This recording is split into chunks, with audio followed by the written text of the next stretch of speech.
여러분, 이번엔 우리 366쪽에 보면 고려 공민왕 할 차례죠. 자, 페이지 366쪽에 우리 공민왕.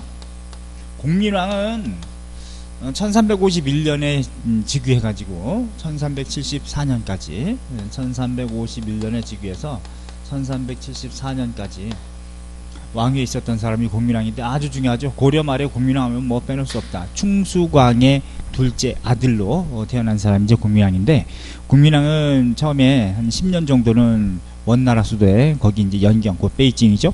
거기 머물러 있다가 거기서 이제 노국대장공주를 왕비로 맞아들여가지고 결혼을 하고, 그런 다음에 원나라의 지원을 힘입어가지고 이제 돌아왔는데, 돌아와서 이제 왕위에 올라가게 된 사람이 공민왕이에요. 근데 공민왕은 이 노국대장공주하고는 굉장히 금슬이 좋았어요. 금슬이 좋았는데 애가 없었죠. 그래서 공민왕은 노국대장공주가 1365년에 죽습니다.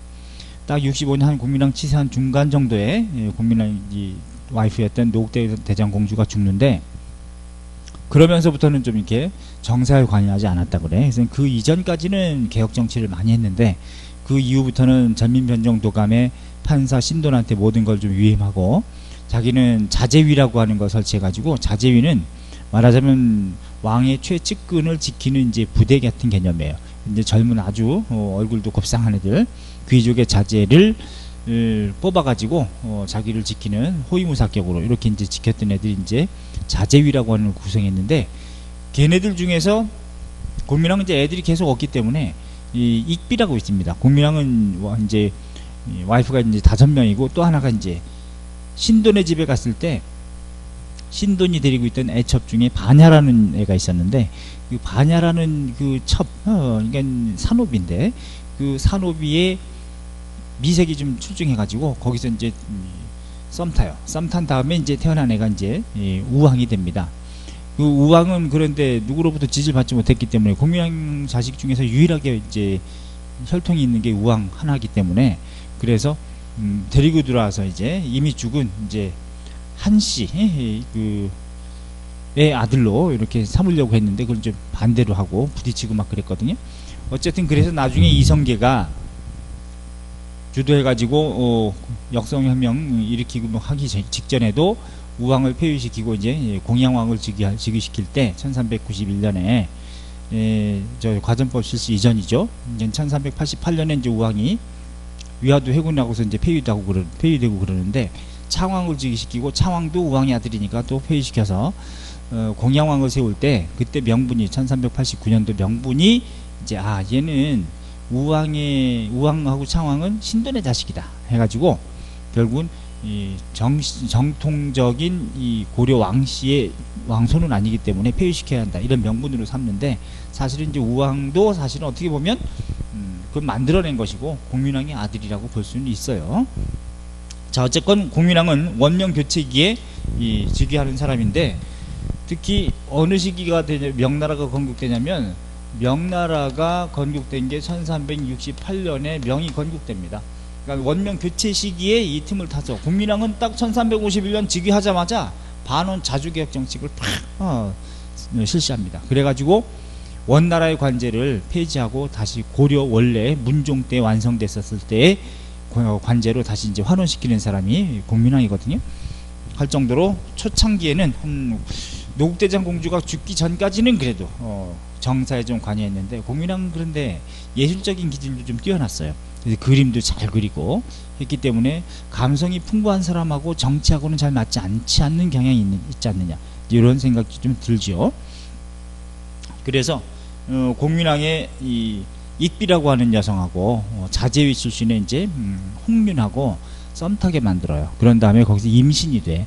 그래서 이제 임신이 돼 가지고 그걸 이제 다른 사람이 몰라야 되는데, 물론 다른 왕비한테도 아들을 좀 보려고, 계속 애가 없으니까 아들을 보게 하려고 이제 자제위 출신 중에서 좀 괜찮은 애들 왕비하고 하루 자거라 해가지고 하려고 했는데, 왕비들이 거부하죠. 이걸 내가 왜 그래야 됩니까? 그래서 이제 거부하니까 결국 이제 익비한테는 칼로 위협을 해가지고 자 해가지고 이제 자게 했는데, 거기서 임신이 됐는데, 그 뒤에 사람들이 이제 몰라야 되는데 이걸 누가 아느냐 해가지고 최만생이라고 하는 내시하고 또 이제 홍윤하고 얘네가 이제 알고 있다고 그랬더니 이런 해서 죽이려고 했는데 결국은 홍윤이를 죽인 다음엔 최만생 자기도 죽을 것 같으니까 결국은 홍윤과 최만생이 공민왕을 처참하게 죽여버립니다. 여기에서 이제 공민왕이 이제 죽게 되는데 그래서 그 뒤가 이제 문제였다. 어쨌든 공민왕은 원명 교체기에 친명파를 좀 등용하고 그러면서 반원 자주개혁 정책 쓰는데 대표적인 것은 이제 개혁 정책 그 366쪽에 2번에 보시면 즉위초에 이재현도 좀 등용을 하고 그 다음에 정방 B 아주 중요해. 정방을 혁파했다. 정방은 고려 무신집권기의 최후가 인사행정을 전담하기 위해서 만든 부서를 정치적인 일을 담당하는 부서다 해가지고 설치했던 기구가 정방이거든요. 그래서 정방을 폐지했다. 근데 왕권 강화 조치긴 한데 이 정방 폐지 공민왕 때 있었지만 나중에 또 부활됐다가 정방이 최종적으로 폐지되는 것은 창왕 때 완전히 다 혁파가 됩니다. 어쨌든 더 뒤에 가서 정방 이건 공민왕 때 의미가 있고 혁파했다는 거. 그 다음에 전민 변정도감 별표해야 돼. 전 토지와 민 백정을 변 바꾸고 정 바로잡는 도감 관청 이런 뜻이거든.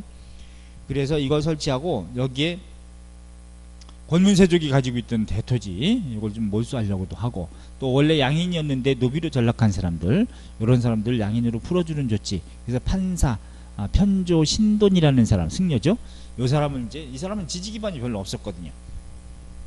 그래서 신돈을 판사로 삼아서 개혁 정치를 추진하는 기구가 바로 전민변정도감이에요. 지금 우리 공민왕 즉위 초의 개혁을 얘기하는 겁니다. 아주 중요하죠. 말하자면 뭐랑 비슷하냐면은 광종 때 노비 안건법이라든가 태조 때 노비 변정 사업하고 비슷한 조치다 이렇게 보셔야 돼. 자, 왕권 플러스 재정 이런 의미가 되고 또 몽고풍을 폐지하더라. 그래서 이제 공민왕은 즉위하자마자 바로 1, 2년 때에 이제 뭐 하느냐. 이연종이 간해가지고 전하 우리의 원래 복제가 아닙니다. 원나라 의복을 딱 입고 있으니까 해가지고 그렇지 해가지고 싹 벗어버리고 문종 때의 관제로 다시 관제를 환원하는 조치가 있다. 변발이라든가 호복제도 호복은 이제 오랑캐 복장 이걸 폐지하는 그 다음에 D도 이렇게 보시고요. 그러나 공민왕도 우리가 아까 얘기했듯이 자제위 출신의 홍윤과 또는 내시 환관 출신이었던 최만생에 의해서 이제 처참하게 살해가 될 정도로 개혁 자체는 좀 한계가 있다는 얘기죠. 또 국민왕 5년 때 개혁은 친원파를 숙청하더라. 그래서 기철과 기환 이런 애들을 죽여버립니다. 결국은 기철은 원나라의 공녀로 끌려갔던 이 여인 중에 이제 원나라 순제의 그 와이프가 된 황후가 된 사람이 있는데 통상 기황후라고 부르죠. 요 기황후의 오래비들인데 원나라의 등을 입고서 국민왕을 시해하려고 했었는데 얘네들을 죽여버립니다. 그럴 정도로 원나라도 이제는 명예 밀리는 시기고 그 다음에 뭐 내분도 많고 그래서 원나라에서도 군대를 동원해서 국민왕을 이렇게 축출할 수 없는 그런 상황이 돼버렸기 때문에 친원파 숙청했다. 그리고 정동행성 이문소를 혁파했다. 요것도 체크해야 돼. B에 정동행성은 원래 동쪽 곧 일본을 정벌하기 위해서 설치했던 충렬왕 때 설치했던 관청이라는 뜻인데 기구. 근데 일본 실패하고 나서 원정 실패하고 나서 계속 고려를 지배했던 식민지 지배기구처럼 있었던 게 이제 정동행성이죠. 물론 정동행성의 최고 장관인 승상은 고려 왕이 한다는 것도 시험에 낸 적이 있습니다. 고려 왕이 하긴 하는데 이걸 혁파하더라. 정동행성의 이문소라는 아주 악랄한 관청이 있거든요. 요걸 혁파했다는 점. 뭐 왕권이죠. 반원이고 또 관제복구했다. 체크. 또 쌍성총관부를 탈환했다는 거. 중요합니다. 쌍성총관부는 동북쪽 지금 원산 쪽인데 그 쌍성총관부를 탈환하는데 어떤 군대를 이용했느냐. 충용위라고 하는 부대를 이용해서 이제 쌍성총관부도 탈환하고 그 쌍성총관부를 탈환할 때에 도와줬던 사람이 누구냐면은 바로 이성계와 그 아버지 이자춘 요런 세력이 이제 거기에 내응하게 되는 거죠. 도움을 주고 쌍성총관부를 회복했다. 탈환했다는 얘기죠. 자, 요거 D 아주 중요합니다. 그래서 오른쪽에 또 376쪽 가면은 충용위라고 하는 궁성을 수비하기 위해서 만든 부대 이게 충용위입니다. 아주 충성스럽고 용맹 있는 부대다 해가지고 이걸 설치하고 반원 자주개혁 정책 하는데 쌍성총관부 탈환하고 할 때 좀 이용되지 않았나 이렇게 좀 보이고요. 자, 그런 다음에 공민왕이 탈환했을 때 그 영토 있죠? 요건 시험 문제거리입니다. 그래서 영토 가지고 시험 문제 낼 때 국경선은 시대 파악하는 재료로 시험 문제를 낸다는 거. 국경선은 시대를 파악하는 재료로 시험 문제를 내요. 재료다. 문제가. 그렇다면 요거 한번 볼까요? 영토상에서 요게 무슨 리버냐면은 한 리버가 되겠죠. 한 리버, 남한 리버 뭐 이렇게 될 거고, 여기는 골드 리버, 금강, 그 다음에 여기는 영산 리버, 그 다음에 여기는 지리 마운틴 밑으로 서출 동료하는 뭐 섬진 리버, 그 다음에 큰 강으로 본다면 여기 대동 리버, 청천 리버, 그 다음에 여기는 무슨 리버, 무슨 산, 백두 마운틴 딱 있고. 자, 여기 이제 백두산에서 서쪽으로 흘러가는 게 얌록 리버, 또 동쪽으로 흘러가는 게 이제 두만 리버, 여기 이제 쭉 이렇게 되는데, 자, 국경선의 변천이 이와 같을 때라고 할 때, 예컨대 여기 대동강이니까 대동강부터 원산만까지 이런 국경선이다. 그러면 요거 1번이라고 할까요? 7세기입니다. 예? 7세기 통신라고 말하죠. 남북국 시대 에 해당되는 거고, 정확하게는 성덕대왕 때 뭐 8세기 넘어가면 되는데 7세기에서 8세기 뭐 이런 시기가 되는 거고. 자, 그런데 고려 시기에 태조 때는 청천강 유역까지 확장됩니다. 이렇게 영흥만까지 이렇게 이제 요 국경선이 이게 2번이라고 치자. 2번이라고 그러면 요거는 14세기 고려 태조 때 청천강부터 영흥만까지. 그런 다음에 여기에 1, 2, 3, 4, 5, 6 압록강 동쪽에 6개 주를 획득했다라고 하면 요거 우리가 3번이라고 하자. 요거는 14세기 성종 때죠. 서희가 외교 담판했잖아. 그지? 예. 거란의 1차 침략 때 소선용하고 외교 담판했을 때 확보한 영토다. 이렇게 보시고, 그런 다음에 천리장성이라는 걸 또 쌓은 적이 있어요. 압록강 유역부터 동해안의 도련포까지. 요거 우리가 3번이라고 한다면 천리장성이거든요. 천리장성. 요거는 11세기입니다. 그럼 정확하게 떡종부터 해가지고 정종 때까지. 그럼 이게 1033년부터 해가지고 1044년까지거든. 그러니까 이거 11세기. 결국은 거란하고 여진을 막기 위한 그런 목적이 있다. 이렇게 보셔도 돼요. 1차적으로는 거란이지만 여진을 막기 위한 목적도 있다. 오케이? 이렇게 보고.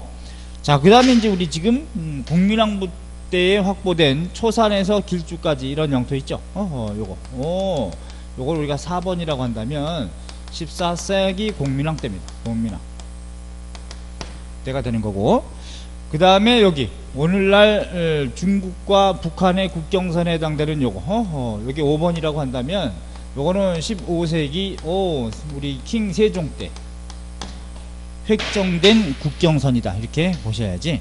그래서 빗금친 시기와 같을 때 공민왕 때를 때려야 돼. 자, 요건 또 15세기 세종 때니까 사군 육진을 개척했다. 사군 육진 세종 때죠. 그럼 좀 어렵게 내면 어떻게 될 거냐, 이렇게도 낼 수 있습니다.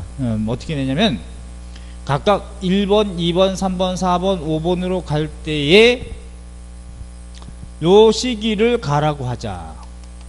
그 다음에 요 시기를 나라고 하자. 요 시기를 다라고 하자. 요 시기를 라라고 하자. 그럴 때 가나다라 시기에 있었던 사실, 이걸 또 물어볼 수 있겠죠. 그럼 좀 아주 까다로운 문제가 돼. 문화재 같은 것도 될 수 있고, 특히 요거 공민왕 때에 획정된 국경선과 세종 때 만들어진 국경선, 조선이긴 하지만. 자, 그러면서 요거만 한번 볼까요? 라 시기에는 뭐가 들어가야 되는가? 라 시기에 요 시기에 들어가야 되는 거는 국민왕부터 세종 때니까 예컨대 직지, 신체요절 뭐 이런 거 있을 수 있고, 그 다음에 또 화통도감 설치, 이런 것도 이거 다 1377년입니다. 1377년 뭐 이제 이런 것들을 들어줄 수 있거든요. 자, 그래서 이런 것들 자 해서 또 쓰시마 정벌도 가능하겠죠. 그죠? 뭐 쓰시마 정벌. 그 다음에 뭐 대마도 쓰시마 정벌. 요거는 창왕 때니까 창왕. 또 저것도 됩니다. 뭐도 되냐면 예컨대 쓰시마 정벌 2도 돼. 쓰시마 정벌. 요거는 세종 때. 세종 1년이기 때문에 요것도 들어갈 수도 있어요. 자, 그래서 이런 일들이 이제 문화재 같은 것도 낼 수도 있고 저럼 좀 더 어려운 문제가 됩니다. 아주 유명한 것만 한번 해줘요. 자, 그 다음에 왕권의 위협, 뭐 지도 한번 꼭 367쪽에 확인해 주셔야 되고, 공민왕 때는 특히 공민왕 8년하고 10년 때는 홍건적이 쳐들어오는 아주 골 때리는 상황이어서 홍건적이 크게 두 번 쳐들어오는데 두 번째 침략, 곧 2차 침략 때 굉장히 피해를 많이 받아요. 그래서 2차 침략 때 공민왕은 안동, 지금으로는 안동인데 그 당시는 복주라 그랬어요. 아직은 노국대장공주가 죽기 전인데 같이 피신을 갑니다. 거기 피신을 가고 이때 고려 총군대 조직 동원해가지고 이때 이성계도 활약합니다. 정세훈이라든가 뭐 이성계라든가 이방실이라든가 이런 사람들이 활약해가지고 10만여 급을 뱄다 이렇게 돼 있으니까. 자, 그래서 홍건적의 침입이 있었다가 개혁이 좀 중단된 적도 있지만 다시 돌아와서 흥왕사에 잠깐 머물러 있었는데, 그 흥왕사 하면은 의천이 고려 전기의 주지로 있었던 아주 대표적인 왕실과 결탁된 절이어서 여기 머물러 있었는데, 여기에 또 원나라 세력과 결탁됐던 김용이라고 하는 이 개새가 흥왕사에 난입해가지고 공민왕을 시해하려고도 했었는데 물론 실패로 돌아갔습니다. 뭐 이런 일도 있었다.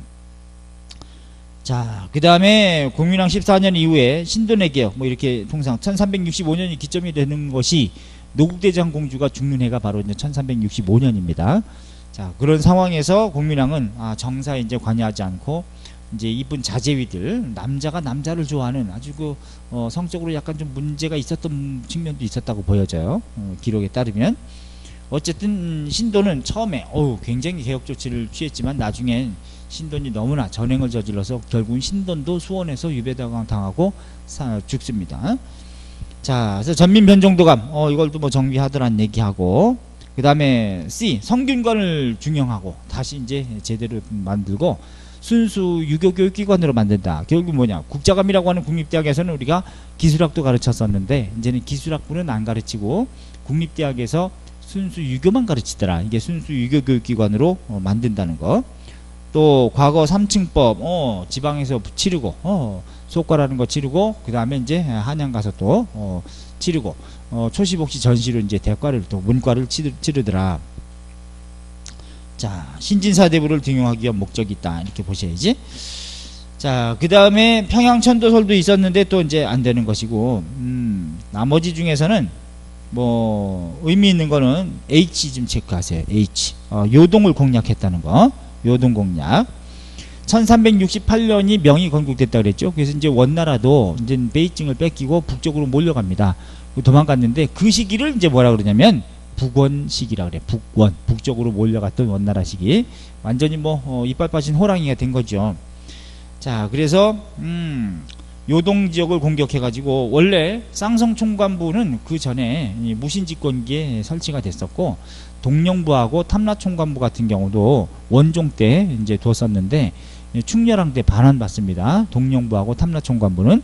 근데 쌍성 총관부는 이제 무력으로 우리가 공민왕 탈환을 했고, 그런 다음에 동령부는 서경에다가 설치했었는데 그 동령부의 이제 취소가, 이제 동령부는 충렬한테 반환받았기 때문에 근데 취소가 어디로 옮겨갔냐면 요동으로 옮겨갔었는데 여기를 이제 그 취소였던 요동을 공략하는 거예요.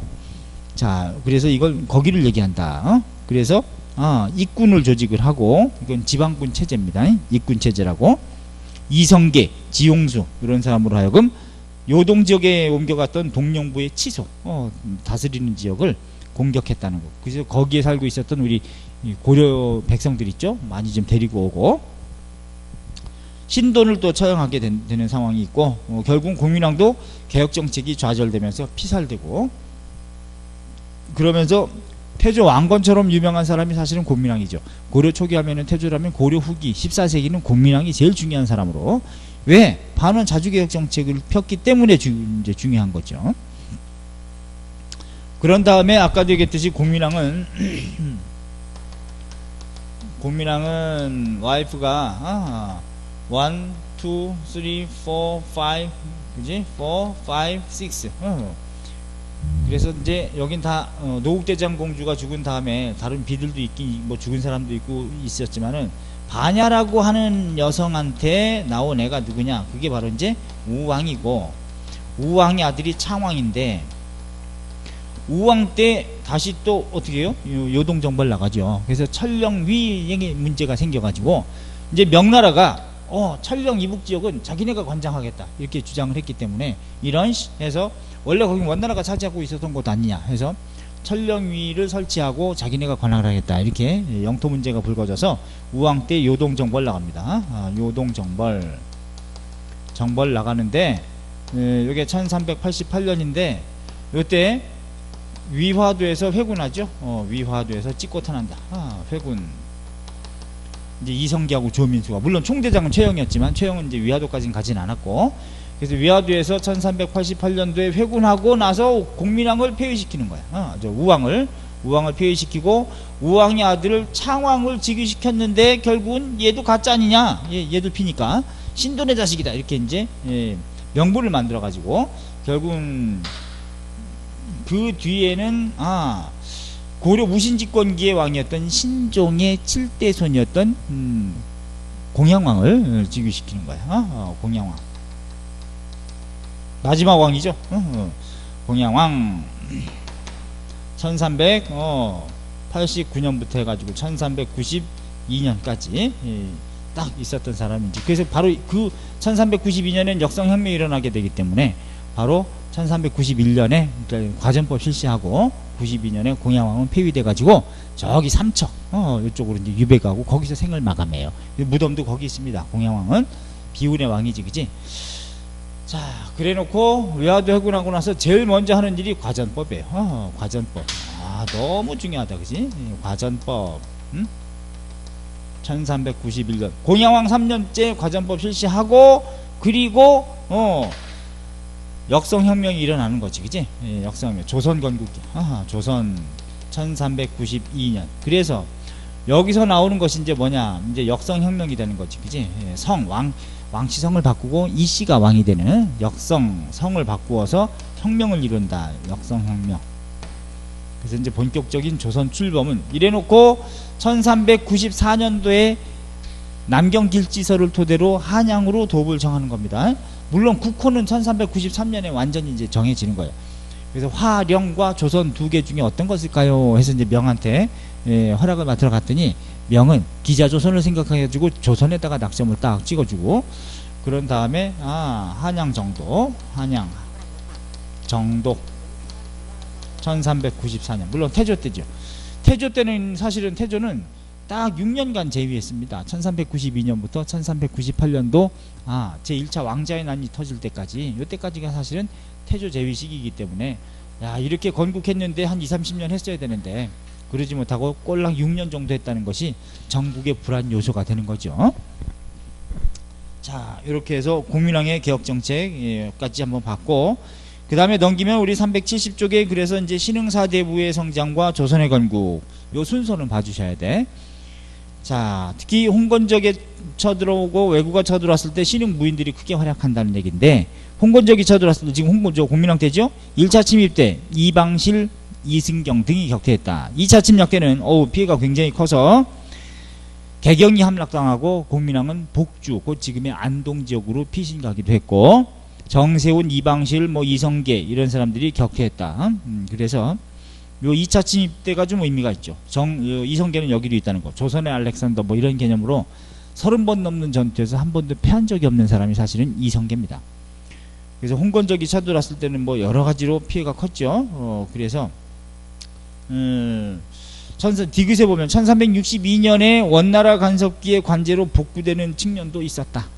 요거는 그 다음에 외구의 침입도 있었는데 외구의 침입 때 홍산대 요거 좀 별표하세요. 외구의 침략 때는 참고로요 외구의 침략 이전에 고려 전기에도 사실은 외구와도 교류는 있었는데 일본하고는 정상적인 정치적 외교 관계는 정식 외교 관계는 성립된 적이 없어요. 고려시대는 대신 경제라든가 문화적인 측면의 교류는 있었는데 간헐적으로 근데 외구 침략이 심한 것이 이제 14세기 말에 굉장히 심한데 특히 어느 왕 때냐 이게 우왕 그 다음에 이제 창왕 때 아주 심했어요. 특히 의미 있는 전투는 우왕 때인데, 그럼 우왕 때 누구누구를 좀 떠올려야 되느냐? 외구 침략 때 예컨대 뭐 최영은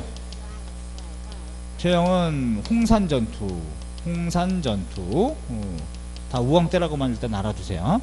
홍산은 지금 충청도 지역을 얘기하면 충청남도 홍주 뭐 이런 쪽을 얘기하고, 그 다음에 이성계는 황산 전투예요. 황산 전투. 황산이 어디냐면은 전라도 남원 운봉 지리산 서쪽 요쪽이 이제 이성계 황산 전투거든요. 의미 있다. 여기선 적장 아지발도라고도 부르는 한자로는 그 개새를 활로 쏴가지고 워낙에 막 아주 젊은 놈인데 중무장을 하고 완전무장하고 투구까지 다 쓰고 뭐 칼로 쑤셔도 들어갈 데가 없는 것 같아. 그래서 이성계가 딱 보고 저거 어떻게 죽이지? 말 위에 있는 놈을 해가지고, 이성계는 뭐 신궁처럼 면군 아주 활에 명수니까, 그래서 자기랑 비슷한 실력을 가지고 있는 부관을 불러가지고, 야, 저 말 위에 있는 저 아지바뚜라고 하는 놈인데 내가 저놈의 투구를 맞출 테니까, 그래서 투구가 걷어 올려지면 매가지를 겨냥해가지고 너는 거기를 조준해서 쏴라. 동시에 시간차로 공격하자 해가지고 딱 둘이 조준한 다음에 딱 쐈는데, 정말 이성계가 쏜 화살은 아지바뚜 투구를 맞춰가지고 투구가 올라간 가운데 여기 딱 바로 시간차로 공격해서 부관이 여기 딱 쏴가지고 목에 찔려서 이제 목에 화살 박아가지고 떨어뜨려 죽인 혁혁한 전과, 이게 바로 그 유명한 황산 전투고, 그래서 황산대첩비 이걸 이제 세우기도 했는데, 나중에 일본 놈들이 이제 이걸 자기네가 요 깨진 거니까 요걸 이제 일제 시기에 가져가기도 하고 그랬어요. 일제 강점기에. 그 다음에 임진왜란 때 크게 또 깨졌을 때 근데 길주에서 정문부 중심으로 이제 북관 지역에서 왜구를 무찔렀다는 걸 조선 후기에 거기에 북관 대첩비를 세웠거든요. 요것도 이제 쪽발이가 또 가져갔다가 우리가 반환운동에 의해서 그거는 이제 돌려받았는데, 이런 일이 바로 여기다. 그래서 최영은 홍산, 이성계는 황산, 이황 이렇게 좀 때려줘야 돼. 자, 그리고 최무선이라든가 나세라든가 이제 이런 사람들은 진포 전투에서, 서해안입니다. 진포 전투에서 화약을 이용해 가지고 무려 500여 척의 외선을 개박살냈다는 거 정말 혁혁하죠. 다 우왕 때입니다. 그 다음에 정지는 관음포 전투, 관음포 남해안에 관음포 전투에서 또 외적을 개박살냈다. 요거하고, 그 다음에 이제 창왕 때 있었던 일 중에서는 박위라고 하는 사람, 박위가 쓰시마를 정벌한다. 쓰시마 정벌. 아까 얘기했던 요 세종 때 쓰시마 정벌은 누구냐면 이종무입니다. 이종무. 물론 상왕으로 있었던 아버지 태종이 해준 일이긴 한데, 세종은 1418년에 이제 즉위는 하지만 바로 이제 연도 표기는 그 다음에부터 통치 1년으로 잡으니까 1419년부터 세종 1년으로 잡는데, 그때는 아직 태종이 살아있을 때입니다. 그러니까 상왕으로 나앉아 있을 때 병권을 가지고 있었기 때문에 아들이 통치하는데 정적은 다 제거해 주는데 이 바깥쪽으로 또 왜구가 또 깔짝대고 그러니까 왜구도 소탕하는 거 바로 태종 때죠. 근데 요건 박위는 요거는 쓰시마 정보 조심해야 돼. 박서라는 장군이죠. 박서는 몽고 1차 침략 때 분전한 사람, 귀주에서. 요게 박서 장군이고, 요건 박위. 조심하셔야 돼. 우왕 때인지 창왕 때인지 다 고려 말이긴 하지만 왜구 침략을 이렇게 무찔렀다는 거 이렇게 알아두십시오. 그래서 사료 370쪽의 사료 좀 알아두셔야 돼. 그 밑에 보면 최무선의 화약무기 제조, 화통도감을 설치하고 우왕 때, 희한하게도 우왕 때 화통도감을 설치했던 그 1377년에 직지심체 요절도 간행했다는 거. 그래서 가장 가까운 시기에 있었던 일, 그걸 물어보는 경우도 많이 있으니까 좀 같은 시기에 있는 거는 조심해서 봐줘야 돼. 그 다음에 이성계 황산대첩이라는 거, 황산, 오케이. 그 다음에 371쪽에 보니까 정지 관음포 남해에서, 또 박위 쓰시마 정벌, 요거는 우왕 때가 아니라 창왕 때라는 걸 좀 알아두십시오. 조심하세요. 자, 그런 다음에는 이제 372쪽에 보면 명나라가 천령위를 설치하고 거기에 자기네가 관할하겠다. 이러다 보니까 요동정벌 계획을 하게 되는 거죠. 이게 이제 우왕 때가 되는 거지, 그지? 예, 우왕 때. 그래서 이번에 보니까 요동정벌 계획을 가지고 공요군을 이제 조직해서 요동을 공격하는 부대를 공요군이라 그래.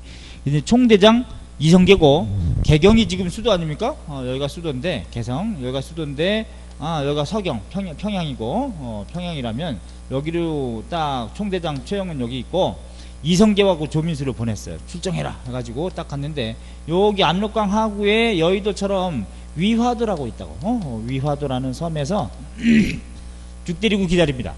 그러면서 이때가 또 우기거든요. 굉장히 비가 많이 오는 상황이었기 때문에 우기여서, 물론 여기서 네 가지 불가함을 상소해. 사불가소라고 하지, 그지? 위화도에서. 첫째, 작은 나라로 큰 나라를 치는 것은 지금 명은 지금 발흥하고 있는 상황이고, 우리는 지금 아주 어려운 상황인데, 크기가 또 명이 장난 아니고, 원도 망한 상태이기 때문에 그 원을 멸망시켰던 명 함부로 치기 어렵다. 그래서 작은 나라로서 큰 나라를 치는 것은 좀 불가능하다. 또 지금 우리가 출병하게 되면 우기기 때문에 우리는 활 가지고 많이 전쟁을 하는데, 활에는 이 시위를 탱탱하게 만드는 게 악교를 여기다가 칠하는데, 빗물에 이게 악교가 다 흘러내려 가지고 활로 전쟁하기 어렵다. 이 두 가지 불가하다. 세 번째, 우리가 출병하면 외구의 노략질이 그렇잖아도 심했는데, 외구의 노략질이 또 심해서 쳐들어올 수 있다, 내륙까지. 그 다음에 네 번째, 우리가 출병할 경우에 민심이 흉흉하고 질병이 만연할 수 있다. 우기이기 때문에. 이런 걸 가지고 회군의 명분을 축적하는 거예요. 그런 다음에 위화도에서 찍고 터나지. 이게 1388년. 그러면 왕명과 총대장 명령을 거역했다는 거니까 이거는 역률로 이제 반역죄로 다스릴 수밖에 없기 때문에 와서 총대장 최영 제거할 수밖에 없어요. 그 다음에 우왕 어떻게 돼? 폐위시킵니다. 그래놓고 그 아들 허수아비지 뭐 창왕을 즉위시키지만 의미 없다. 그래놓고 군권을 다 장악하는 게 바로 정도전이고, 그 다음에 정도전이 나중에 뭐 총사령관도 다 하고, 그런 다음에 역성혁명을 통해서 위화도 회군한 뒤에 바로 이제 제일 먼저 하는 일은 민심을 얻기 위해서 과전법이라는 걸 공포하고, 그리고 나서 조선 건국으로 가더라. 이게 이제 어떤 순서죠. 밟는 스텝이. 자, 그래서 오른쪽에 1373쪽에 위화도 회군까지 한번 보시고요. 그래 놓고 이제 조선을 건국하는데, 조선 건국에 있어서 고려가 썩은 건 다 알지만, 개혁해야 한다는 건 다 알지만, 이 조선을 건국하고 역성혁명까지 하는 세력은 어떤 세력이야? 요 세력은 급진혁명파지, 그지? 급진혁명파가 되는 거고, 반면에 소수였어요. 소수. 정도전 플러스 알파라고 그러지, 그지? 정도전 플러스 알파라면, 반면에 고려가 썩긴 썩었지만 왕조까지 바꾸는 건 좀 그렇지 않느냐, 명분이 없지 않느냐 해가지고 점진개혁파, 점진개혁파 이렇게 나뉘어서 얘네가 다수였습니다. 다수. 대표적으로 누구였어요? 정몽주죠. 정몽주 플러스 알파. 근데 정몽주는 누구랑 결탁했냐면 최영과 좀 결탁하는 경향이 있고, 반면에 정도전은 누구랑? 이성계랑 결탁을 하는데, 최영은 왕조를 바꿀 수 있는 사람이 아니에요. 왜냐하면 최영은 뭐 본인은 청렴했지만 우왕의 장인입니다. 하기 때문에 왕조를 바꿀 생각을 못하는 상황이고, 구조적으로. 이성계는 가문 자체를 한미하지만 무공은 출중하다. 최영은 무공도 출중하지만 가문이 굉장히 좀 명망 있는 가문이기 때문에 해서 결국은 요 세력이 결탁을 한다는 얘기죠. 그죠? 자, 그래서 조선 건국 후 한양으로, 망한 나라에서는 계속 있을 수 없다라는 의미 때문에. 근데 사실 우리만 그렇지, 중국 같은 경우는 베이징을 수도로 하고 이민족이 한족이든 이민족이든 계속 베이징을 차지할 뿐이지 수도를 왔다 갔다 옮기지는 않았어요. 근데 우리는 좀 많이 옮기는 경향이 있죠. 풍수는 우리가 더 강했다, 이렇게 보실 수 있고. 자, 그래서 373쪽까지 이렇게 정리가 됐고, 넘겨보시면은 374쪽에 조준의 전제기여관이 있습니다. 별표 하셔야 돼. 별표.